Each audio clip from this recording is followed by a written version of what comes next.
नमस्कार दोस्तों।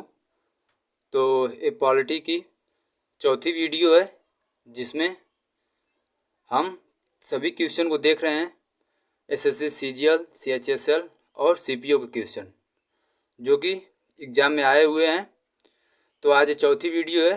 तो इसमें कुछ क्वेश्चन भाग 1 से भाग 5 तक के रह गए हैं, तो आज उसको देखेंगे।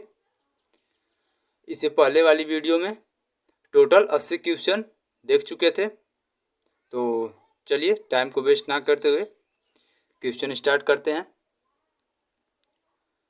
पहला क्वेश्चन है मतलब 81 नंबर का। संविधान का अनुच्छेद 60 संदर्भित है। तो 60 क्या कहता है? राष्ट्रपति का शपथ, ऑप्शन नंबर बी। और ये देख सकते हैं यहाँ पे सीपीओ में पूछा गया क्वेश्चन है 2016 में। अगला क्वेश्चन है सीजीएल का। राष्ट्रपति को पद की शपथ कौन दिलाता है? तो इसका सही आंसर है मुख्य न्यायाधीश। अगला क्वेश्चन है सीजीएल का। भारत के राष्ट्रपति पर महाभियोग की विधि अपनाई गई है। तो यह कहाँ से लिया गया है? यूएसएस से महाभियोग वाली प्रक्रिया। सीजीएल का क्वेश्चन। और यहाँ पे देखिए आप लोग, अगर आप लोगों को लग रहा है कि हम अभी मतलब पार्टी के लिए सीजीएल सीपीओ या फिर एसएससी एग्जाम के लिए कुछ भी नहीं पढ़े हैं, तो यहाँ पे आप सिर्फ क्वेश्चन करिए। जो भी क्वेश्चन यहाँ पे हो रहा है लगभग भाग 1 से लेकर भाग 5 तक के टोटल 150 क्वेश्चन हैं लगभग, और सभी प्रीवियस ईयर क्वेश्चन। तो बस इन क्वेश्चन को आप करके जाइए एग्जाम में।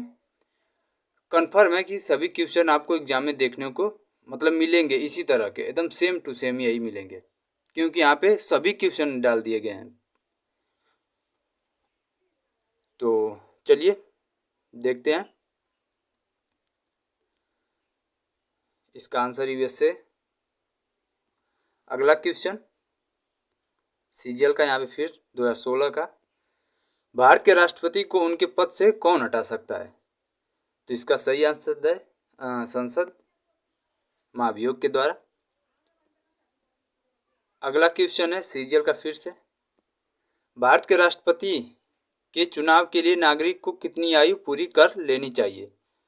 तो इसका सही आंसर है 35 वर्ष। राष्ट्रपति के लिए 35 वर्ष। और अगला क्वेश्चन है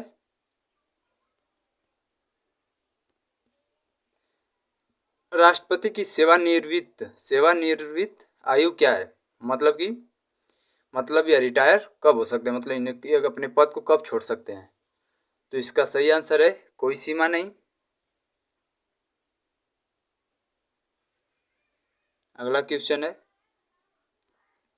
देख सकते हैं यहाँ पे सीपीओ सीजीएल सीएचएसएल में पूछा गया क्वेश्चन है 2008, 14, 15 में कि राष्ट्रपति अपने पद से त्याग पत्र देना चाहे तो वह किसे देगा?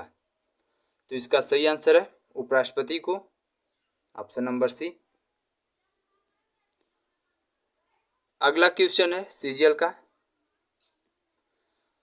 भारतीय संविधान के अनुसार राष्ट्रपति पद की रिक्ति भरनी होती है।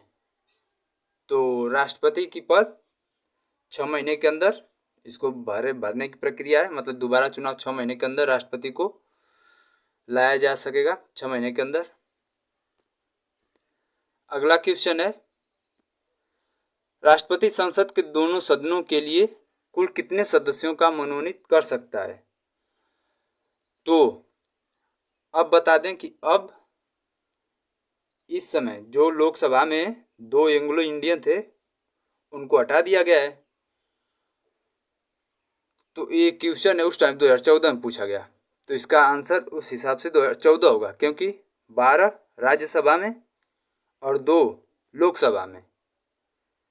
तो इस तरह दोनों मिलाकर हो गए 12, 2, 14।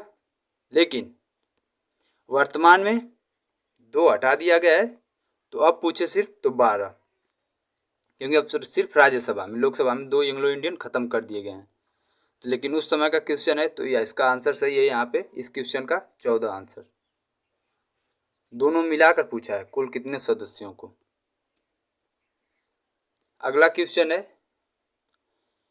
निम्नलिखित में से कौन सी नियुक्ति राष्ट्रपति के द्वारा नहीं की जाती?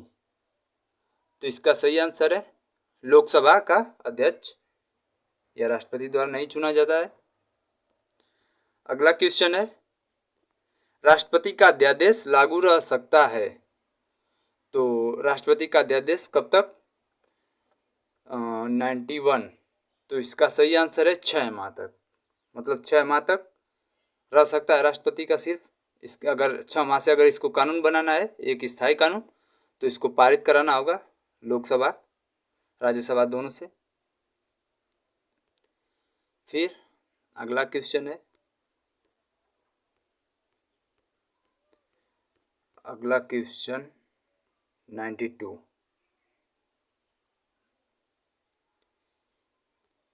भारत के राष्ट्रपति द्वारा प्रख्यापित अध्यादेश को पारित करने के लिए संसद को क्या समय सीमा दी गई है? तो इसका सही आंसर है 6 माह। राष्ट्रपति द्वारा प्रख्यापित अध्यादेश को पारित करने के लिए संसद, वही लोकसभा राज्यसभा को 6 माह के अंदर पारित करना होगा। ठीक। सीजीएल का क्वेश्चन 2010 में पूछा गया। अगला क्वेश्चन है स्टेनोग्राफर का 93।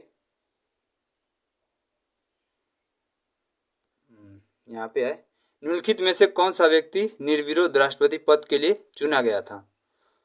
तो इसका सही आंसर है Neelam Sanjiva Reddy, option number C. अगला क्वेश्चन है, कौन पहली बार गैर राजनीतिक व्यक्ति राष्ट्रपति बना? तो डॉक्टर एपीजे अब्दुल कलाम, बिना राजनीति के, इन्हें मतलब राजनीति से इनका कोई संबंध नहीं था। अगला क्वेश्चन है, किसी दोषी व्यक्ति की सजा को क्षमा, निलंबन या परिहार की शक्ति निहित है? तो राष्ट्रपति के पास, ऑप्शन नंबर ए। अगला क्वेश्चन है सीजीएल का, निम्न में से भारत का द्वितीय नागरिक कौन है?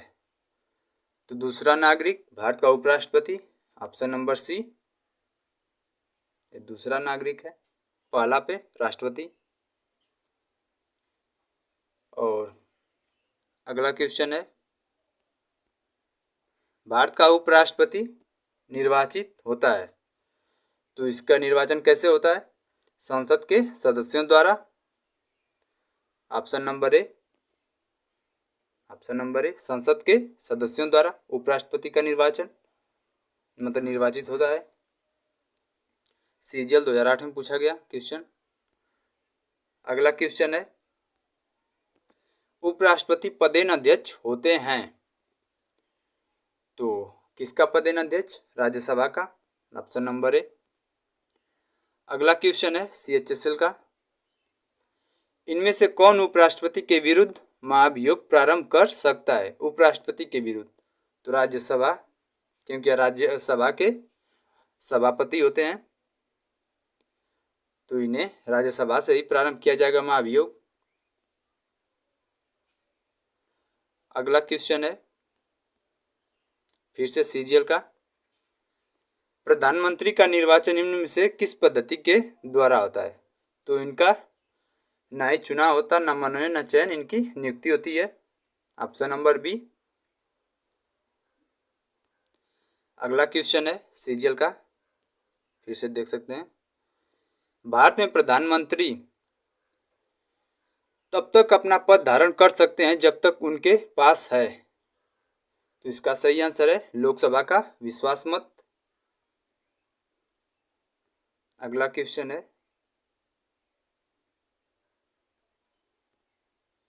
प्रधानमंत्री के पद धारण करने की न्यूनतम आयु सीमा क्या है? तो इसका सही आंसर है 25 वर्ष प्रधानमंत्री के लिए, और राष्ट्रपति के लिए 35 वर्ष। अगला क्वेश्चन है,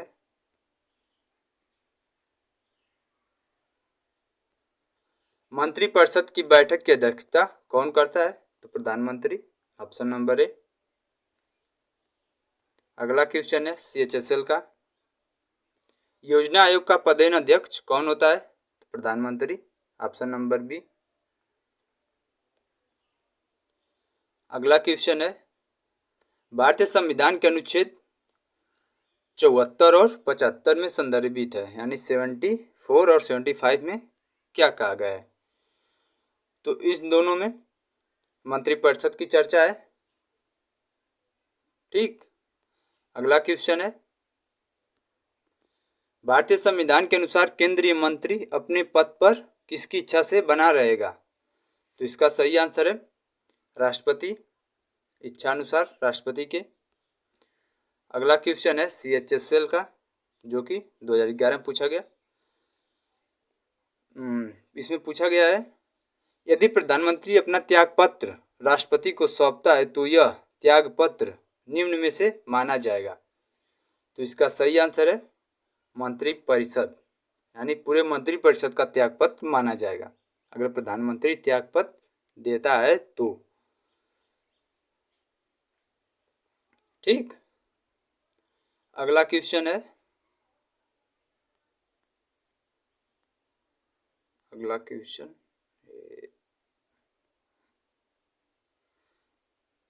CHSL का 2017 में पूछा गया, राष्ट्रपति मंत्रिपरिषद के किस सदस्य को पदच्युत कर सकता है, मतलब हटा सकता है। राष्ट्रपति मंत्रिपरिषद के किस सदस्य को, मतलब राष्ट्रपति मंत्रिपरिषद किसी सदस्य को मतलब हटा सकता है, किसकी सिफारिश पर। तो प्रधानमंत्री के सिफारिश पर, ऑप्शन नंबर सी। अगला क्वेश्चन है, भारत के महान्यायवादी को कौन नियुक्त करता है। तो इसका सही आंसर है भारत के महान्यायवादी भारत के राष्ट्रपति नियुक्त करते हैं। अगला क्वेश्चन है BPSC का, देश का प्रथम विधि अधिकारी कौन होता है। तो महान्यायवादी, ऑप्शन नंबर बी। अगला क्वेश्चन है CGL का, भारत का महान्यायवादी सुनवाई कर सकता है। तो इसका सही आंसर है भारत के राज्य क्षेत्र में किसी भी न्यायालय में, क्योंकि अब सर्वोच्च होता है, यानी सुप्रीम कोर्ट के जज के बराबर होता है महान्यायवादी, इसलिए भारत के किसी भी राज्य में, यानी किसी राज्य के किसी भी न्यायालय में सुनवाई कर सकता है, यानी लड़ सकता है, केस लड़ सकता है, कोई भी केस। अगला क्वेश्चन है, निम्नलिखित में से कौन संसद का सदस्य नहीं है लेकिन उसे संसद में बोलने तथा उसकी कार्यवाहियों में भाग लेने का अधिकार प्राप्त है। तो भारत का महान्यायवादी, ऑप्शन नंबर ए। CGL 2005 में पूछा गया। अगला क्वेश्चन, भारत में नियंत्रक एवं महालेखा परीक्षक की कार्य अवधि कितनी होती है। तो इसका सही आंसर है 6 वर्ष या 65 वर्ष, जो पहले पूर्ण हो, ऑप्शन नंबर सी। अगला क्वेश्चन है 114 नंबर,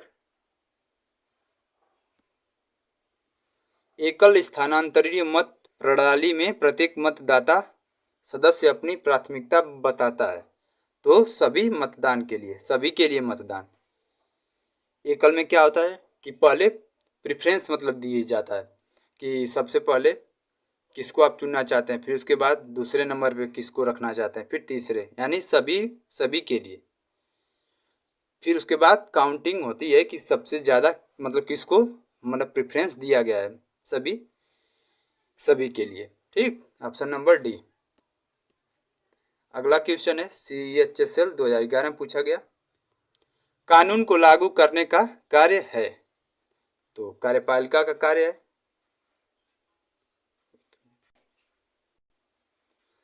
अगला क्वेश्चन है 116 number, SSC section officer exam 2006 में पूछा गया, केंद्रीय सरकार के सिविल अधिकारी में सर्वोच्च कौन है। तो इसका सही आंसर है महान्यायवादी। अगला क्वेश्चन है CGL का 2017 में पूछा गया, निम्नलिखित में से कौन भारत की कार्यपालिका का अध्यक्ष होता है। इसका सही आंसर है राष्ट्रपति कार्यपालिका का अध्यक्ष होता है। अगला क्वेश्चन है CPO का 2017 में पूछा गया। राष्ट्रपति किस क्षमादान शक्ति के तहत सजा की प्रकृति में परिवर्तन किए बिना मात्रा में परिवर्तन कर सकता है? इस क्वेश्चन को थोड़ा ध्यान से आप लोग समझिए। कहा है कि सजा की प्रकृति में परिवर्तन किए बिना मात्रा में परिवर्तन कर सकता है, यानी सजा वही रहेगी, बस उसको कम कर देगा, मतलब थोड़ी समय सीमा घटा देगा। तो इसका सही आंसर है परिहार। और एक बार राष्ट्रपति की जो क्षमादान शक्ति है 5: लघुकरण, परिहार, विराम, प्रविलंबन और एक क्षमा। तो इसको आप लोग जरूर देख लेना एक बार, मतलब एक बार आप लोग किसी कॉपी और नोट से जो भी आप लोगों की बुक हो या कहीं भी, तो आप लोग इसके बारे में जरूर अच्छे से पढ़ लेना, इन 5 सजा के बारे में, क्योंकि सीपीओ का क्वेश्चन है। और अभी हम आगे दिखाएंगे सीजन में कि पूछा गया क्वेश्चन ऐसा ही है, तो इसमें कन्फ्यूजन बहुत होता है। ठीक, तो इसका सही आंसर परिहार। और परिहार में बता दें आप लोगों को कि होता क्या है कि इसमें राष्ट्रपति समय घटाते हैं किंतु प्रकृति नहीं बदलते। जैसे कि 10 साल कठोर कारावास को 5 साल का कठोर कारावास, यानी कि अगर 10 साल का कठोर कारावास है तो उसको कम करके 5 साल कर देंगे, लेकिन रहेगी कठोर कारावास ही, यानी कि सजा की प्रकृति में चेंज भी नहीं हुआ, लेकिन मात्रा में चेंज हो गया। तो इसको आप लोग जरूर से देख लेना एक बार, सभी को, 5 को। अगला क्वेश्चन है सीपीओ का। जेबी वीटो के तहत राष्ट्रपति किसी विधेयक को कितने समय तक रोक सकता है? जेबी वीटो को तो अनंत काल तक, कभी मतलब जब चाहे तब तक। अगला क्वेश्चन है सीपीओ का फिर से। राष्ट्रपति के पद रिक्ति की स्थिति में उपराष्ट्रपति राष्ट्रपति के रूप में अधिकतम कितने समय तक कार्य कर सकता है? यानी जब राष्ट्रपति का पद खाली रहता है तो उपराष्ट्रपति राष्ट्रपति के रूप में कब तक रह सकता है? तो 6 माह तक, अधिकतम 6 महीने तक। ठीक, अगला क्वेश्चन है सीपीओ का फिर से। निम्नलिखित में से कौन भारत के राष्ट्रपति द्वारा नियुक्ति नहीं किया जाता है? भारत के राष्ट्रपति द्वारा, तो भारत के राष्ट्रपति द्वारा उपराष्ट्रपति की नियुक्ति नहीं होती है। अगला क्वेश्चन है फिर से सीपीओ का। भारत के राष्ट्रपति को कैसे चुना जाता है? तो भारत के राष्ट्रपति को जनता तो चुनती नहीं है, गलत बात। और द्वितीय मतदान प्रक्रिया, ये भी नहीं। तो इसका सही आंसर है एकल स्थानांतरीय मतदान द्वारा, ऑप्शन नंबर बी। अगला क्वेश्चन है सीपीओ का। राष्ट्रपति किस क्षमादान शक्ति के तहत दंडादेश की सजा को, फिर से पूछ लिया गया सीपीओ में, दंडादेश की सजा को प्रतिस्थापित करके कम कर सकते हैं? देखिए यहाँ पे ध्यान से समझिए फिर से इस क्वेश्चन को। करा कि दंडादेश की सजा को प्रतिस्थापित करके कम कर सकते हैं, तो इसका सही आंसर है लघुकरण। तो लघुकरण में क्या होता है कि इसमें प्रकृति को बदल देते हैं किंतु समय नहीं घटाते हैं। ठीक, समय वही रहेगा, बस सजा को दूसरे रूप में परिवर्तित कर देंगे। जैसे फांसी की सजा को आजीवन कर देंगे, आजीवन कारावास, और 10 साल कठोर कारावास को 10 साल साधारण कारावास में कर देंगे। तो इसमें दंडादेश की सजा को प्रतिस्थापित मतलब दूसरे सजा में, लेकिन समय वही रहेगा। ठीक, तो वही करें इस क्वेश्चन को, जो भी है 5 क्षमादान शक्ति राष्ट्रपति की, उसको आप लोग जरूर देख लेना। तो ये रहा हम लोगों का लास्ट क्वेश्चन। बाकी भाग 1 से भाग 5 तक के सभी क्वेश्चन हम देख लिए, लगभग 123 क्वेश्चन। ठीक, 123 क्वेश्चन देखें, और ये सभी क्वेश्चन बहुत इंपॉर्टेंट है, हर क्वेश्चन पूछा गया है। सीजीएल में देख सकते हैं आप, सीपीओ में। तो ये लगभग चौथी वीडियो है, तो आप लोग इससे पहले मतलब जो भी वीडियो हमारे यूट्यूब चैनल पे अभी है उसको आप लोग ज़रूर देख लीजिए। एक बार रिक्वेस्ट है आप लोगों से, और वीडियो पसंद आए तो चैनल को सब्सक्राइब जरूर करें। आप लोगों का सपोर्ट ही हमें मोटिवेट करेगा। तो इसी के साथ वीडियो को समाप्त करेंगे। वीडियो में आने के लिए आप लोगों का बहुत बहुत धन्यवाद।